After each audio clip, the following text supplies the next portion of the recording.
jealous sister tried to frame me with a nasty rumor at school, so I went no contact with her. Then she tried to steal my fiancé at our wedding. So I exposed her in front of everyone. I-27F hosted my rehearsal dinner last evening. And I'm getting married tomorrow. But my mother is very upset about a certain incident that took place at dinner last night, since it ended with me kicking my sister out of the wedding, after humiliating her, and I want to know if I really am the bad guy here, like my mother is saying I am. So let me give you guys some context about the relationship between my sister and I. Jennifer is 2 years younger than me, and for some reason she has always loved me. I'm serious. I have never really given her a concrete reason to hate me so much. But she just has it in for me. And this isn't a recent development. She has been this way right from the age of 15. Before that we were not close. But at least she was not going against me all the time. My dad used to treat us both equally, and would reprimand her whenever she would go out of her way to annoy me. But my mother had a bit of a soft spot for her. I guess it was because she was younger. But every time I would end up fighting with her, she would tell me to let it go because I was older and I was supposed to be the more mature one. I thought my mother might have grown out of that habit, but I guess not my sister, and I kept fighting for years. Until I finally cut her off in my senior year. I think she was a sophomore at the time, and she was pretty popular in her year. I don't know what got into her all of a sudden. But one day, she just decided that she was going to spread a nasty rumor about me, and ruin my reputation. I don't want to get into it, because it happened a really long time back. But in short, she just framed me for stealing a bunch of stuff that had gone missing, and several girls from various years had reported a lot of thefts at the time, which we found out was happening because of the new janitor that the school had hired, and not me obviously.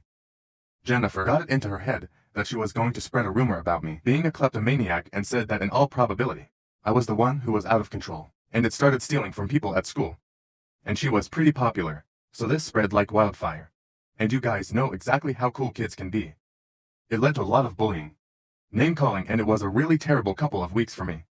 And I had even started skipping school quite frequently, because it was simply easier not to go rather than face everyone. It got to a stage where I just couldn't let it go. So I decided to find out exactly how this rumor had started, and after asking around for a couple of days, we got to the bottom of it. It came as a huge shock to me that it was my own sister who had started that rumor, because it was just so cruel. I could have dealt with it at home, but I decided to publicly humiliate her in the cafeteria. I thought it was fair, because she had also publicly humiliated me by spreading that rumor. It only made sense that I would confront her in public as well. So I went up to her and asked her if she was the one who had been spreading the rumor about me, and she had the audacity to reply with yeah. So, that was all it took for me to start yelling at her. And I think I kind of exposed her. I started screaming in her face about the kind of rumors I could have started about her if I was as pathetic as her, and I wouldn't even have to cook up any lies because I could have just spoken the truth. I brought up how she had been to timing her ex-boyfriend with his own cousin just a year ago, and all three of them had decided to keep it a secret to avoid embarrassment. And then I brought up how she also used to flirt with our housekeeper's son, who was 3 years older than her, only for him to complain about it to our parents. And worst of all, I exposed her for never showering during the holidays. I'm pretty sure a lot of people do that. But it's pretty embarrassing to have something like that announced in the cafeteria in front of a bunch of teenagers, after I had screamed out all her secrets in the cafeteria that day. She pretty much became the laughingstock of our high school, and I can't even say that I felt sorry about it. She was the one who started the rumor about me first, and I just put an end to it. When we came back home, we had a huge fight. And both of us said pretty horrible things to each other. It was about to get physical as well. But thankfully our parents were there to intervene at the right time. I think that was the last day that we spoke to each other, because after that, we just started to ignore each other's existence. In spite of living in the same house, I did not acknowledge her, and she treated me the same way, and I was pretty glad to be rid of her when I finally moved away for college. After a couple of months, even when I would come back from college, I would not speak to her, and just like that. 10 years have passed since we last spoke. A lot of things have changed. Both of us have our own lives, and after both of us had graduated from college, we didn't want to see each other anymore, so we would make sure that we visited our parents separately and wouldn't run into each other. Even during the holidays, I would only go see my family after she was gone. It was an unspoken agreement between my parents, Jennifer and I, and we had honored that for a really long time.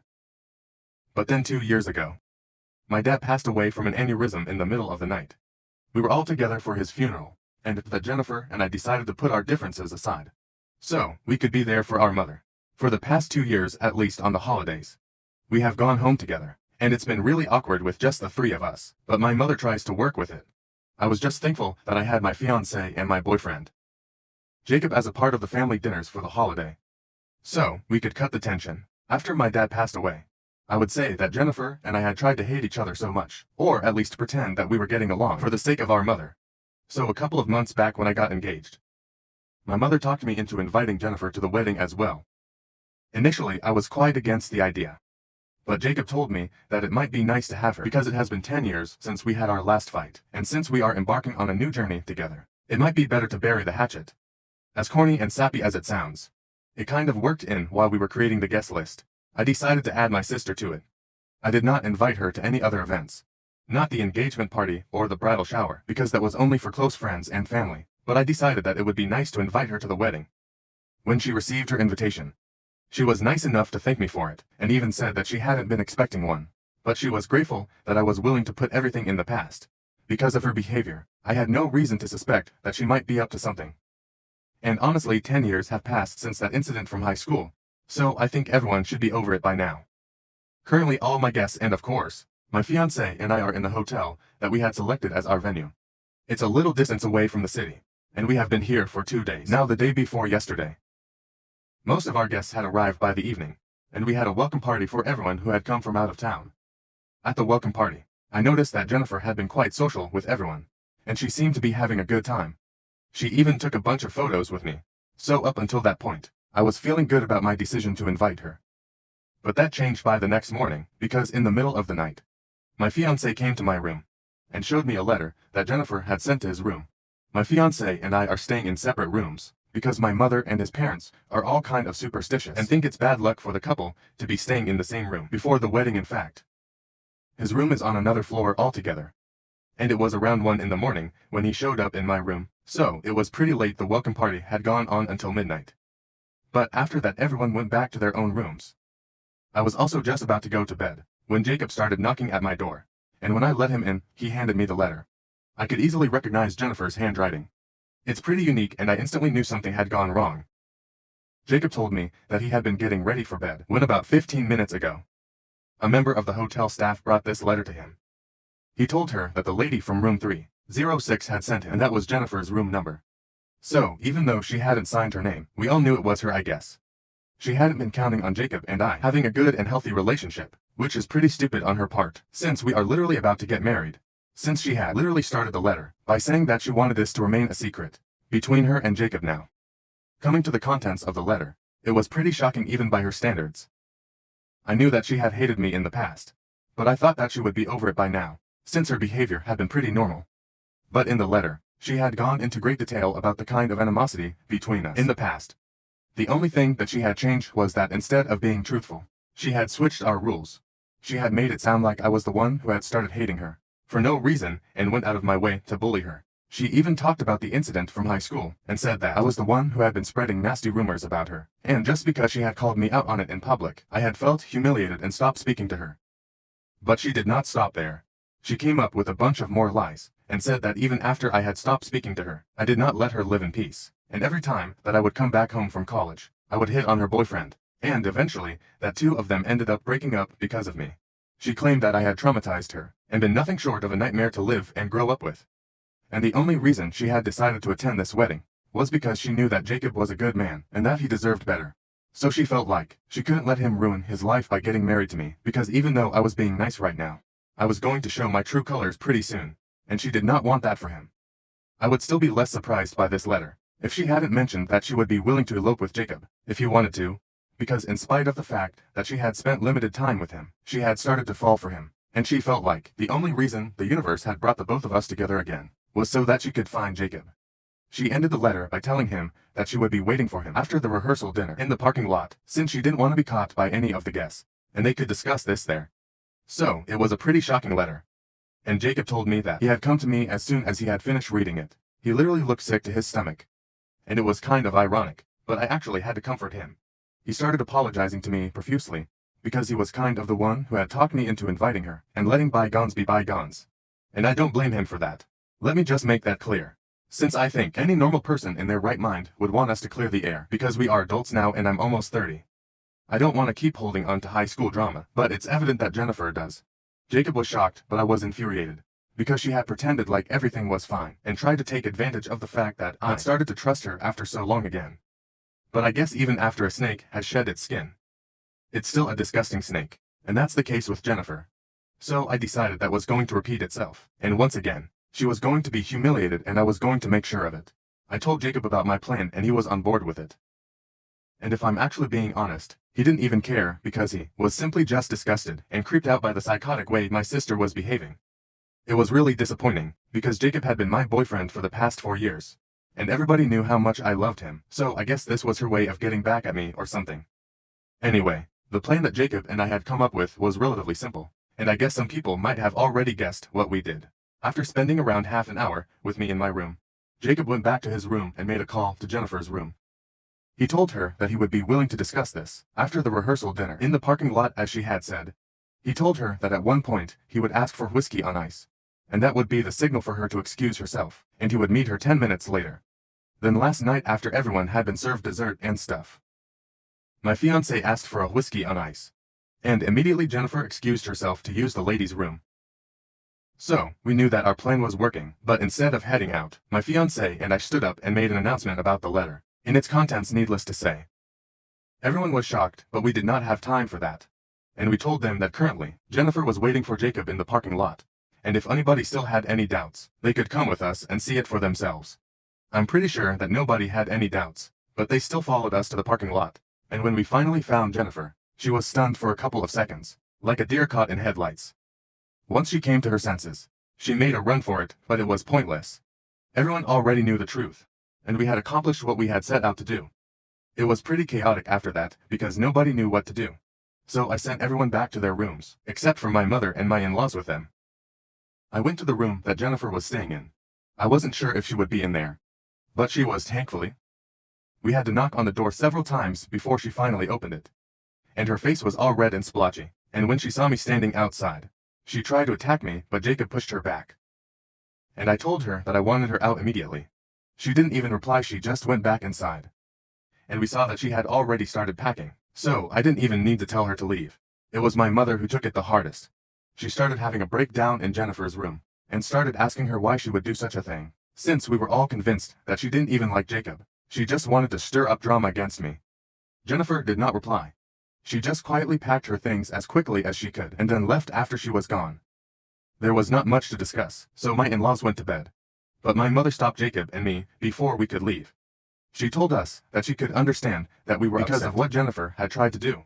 But even then, it could simply not justify the way we acted. I was honestly confused because, in my opinion, I hadn't done anything that bad. Definitely not as bad compared to what Jennifer had been trying to do. So I had to ask my mother to explain. And she said that if I had a problem with what Jennifer had said in her letter, I should have dealt with it like an adult, instead of dealing with it like I did as a teenager, and creating a spectacle out of it. I should have confronted her in person and kicked her out, without humiliating her like I did. When my mother said that, I kind of flared up at her. And I told her that I should have seen this coming because she always had been on Jennifer's side, and even now all she cared about was how Jennifer was feeling. In the fact that her darling daughter had been humiliated, even though it was her own fault. But my mom argued with me, and said that she was ready to admit that what Jennifer had done was a horrible thing to do, and that she shouldn't have pushed me to invite her. But it still did not mean that I had the license to do whatever I wanted to, because I was dragging my family's name through the mud. She said that it was really juvenile of me to involve all the guests, and said that even they might have found it really awkward, so I had kind of ruined my own wedding by doing this as well, since everyone would only be talking about this at the time. However, I did not care about that. I only wanted to get back at Jennifer, and I did that. So I told my mother that I did not care what she thought, and Jacob and I went back to our room today. We had a gap between our rehearsal dinner and our wedding day, and everyone was free to do whatever they wanted. So I spoke to my maid of honor and a couple of the bridesmaids, and asked them if everyone was talking about what had happened the previous night, and they said that people definitely were shocked, and had been discussing it, but they were going to forget it in time for the wedding. I asked them for their honest opinion, if I had actually taken things too far, and most of them said that it was my choice. I wanted to deal with it, and there was no such thing as taking it too far. Especially when we were dealing with someone like my sister. My mother, however, has not spoken to me since last night, and I feel weirdly guilty about what I did. Maybe she was right. Maybe I shouldn't have taken matters into my own hands and humiliated her once again. Now that I think of it, it was kind of a juvenile plan. But I just wanted her to feel as bad as I had felt. Also, it's not my fault. She was stupid enough to write that letter to my fiancé, in the first place anyway. Coming to my question, Ida. for humiliating my sister and kicking her out of my wedding, after she tried to sabotage my relationship with my fiancé. Update 1. Hey guys. So, I'm getting married the next morning, and I'm kind of risking hitting dark circles by staying up so late at night. But I just had to get this off my chest. I had a conversation with Jacob about whatever was going on with my mother in the evening. And there were also a bunch of comments that said that what I had done was actually a bit too much. A lot of people had agreed that after what Jennifer had done, I'd earned the right to go scorched earth on her. But it was not like I couldn't have dealt with it in a better way. So, in a way, my mother had been right about what she had said. I probably hadn't dealt with it in the best way possible. But that was my choice. Maybe I don't have to be politically correct. But you are at all times sometimes. I can just do whatever I want without thinking of the consequences. But that doesn't mean I don't have to face the consequences in here. In this case, the consequences meant that I would have to sort things out with my mother, because she was upset. So a couple of hours ago, Jacob and I went to her room, and she looked a bit upset, but as soon as she saw us, she pulled us both in a hug and said that she'd actually been thinking about coming to us herself. Before we could say anything, she pulled us inside her room, sat down and said that she wanted to apologize for her behavior the previous night. She acknowledged the fact that she had only been thinking about things from her perspective, without even bothering to think how I might have felt. Now that she had had a day to think about it, she realized that the contents of the letter were outrageous, and it was not acceptable. So maybe she wouldn't have to deal with the situation the way that I did. But it's my life, I'm free to do whatever I want. And if I thought that humiliating Jennifer was going to make me feel like I had been vindicated, it was not her place to tell me what to do. I was glad that she had come to this conclusion on her own. But I also told her that she had a point, and I apologized for lashing out at her as well. I thought that would be it. But she also said that she was sorry for always siding with Jennifer when we were younger, because that was why I was still under the impression that she was going to support her no matter what. But she told me that she had cut Jennifer off shortly after she had left and was planning on not speaking to her until she had apologized to both of us sincerely. And then Jacob, my mother, and I had a short discussion about how excited we were for the next morning before we went back to our rooms.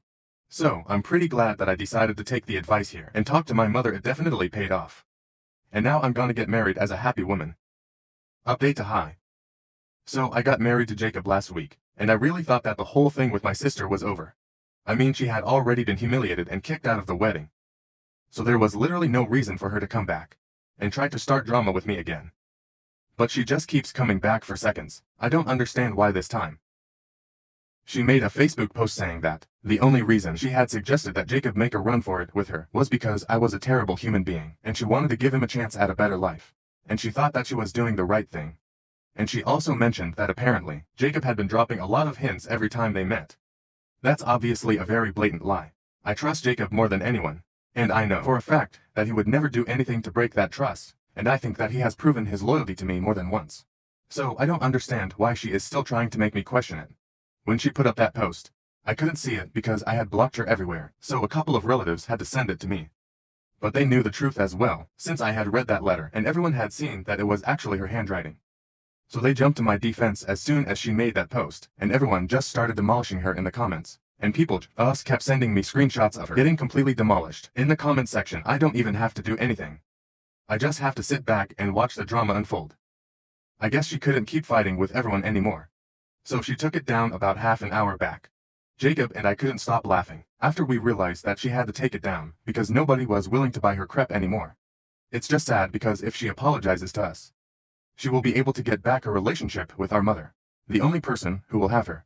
Instead, she is so stubborn that she wants to continue ruining her relationship with everyone in the family, and not just her relationships. She's also ruining her own reputation by pulling off these stupid stunts, because I'm pretty sure that her co-workers and her friends can also see these posts since it was on the public setting. She just can't seem to stop making a fool out of herself. And at this point, I don't even feel mad at her. I just feel pity for her because I still don't know what exactly happened to turn her into someone like this. But whatever it is, I just hope she gets over it soon, because this kind of obsession with someone else is just not healthy. Update 3. So after my last update, a lot of people in the comments had suggested talking to my mother, so we could actually find out what exactly had made my sister into the kind of person that she is. And to be honest, even I was pretty curious to know, because like I said, she did not have any problems with me until she was around 15. So something must have gone wrong at that point for her to start resenting me so intensely. I called my mother up a couple of hours ago to ask about it, and she told me that she doesn't really have a very clear memory of it, but a couple of years back, she actually had a discussion like this with Jennifer. and Jennifer had mentioned something about how she was sick of constantly being compared to me. The only problem was that I honestly couldn't think of anyone in our family who compared her to me. We are not people who would do that. And besides, we were pretty much equal at most things. It was not like one of us was prettier or more attractive than the other, and even when it came to our education, we were on equal footing. But my mom told me that apparently, when Jennifer was 15, she had been dating a guy from my year, but he had forced her to keep it a secret, and he was the one who constantly kept comparing her to me. Presumably because he had a thing for me, but I remember having rejected him several times. I guess that led to some internal issues that I was never able to find out about, since Jennifer never told me about the relationship that she had with that guy. And then that incident took place in high school, where I completely humiliated her, so that definitely didn't make things any better, and apparently people had made fun of her for several months afterward. And even the guy she was dating had dumped her after the incident, but I didn't even know about that since I had already graduated. All these things that added up, and she had started resenting me more than ever. I just wish she had spoken to me about the boy who kept comparing her to me. Maybe we would have been able to sort things out back then. But now it's too late. Maybe someday we will be able to clear the air. But right now all I can do is just feel bad for her. But thankfully, Jacob and I are leaving for our honeymoon in a couple of days. So maybe that will help distract me.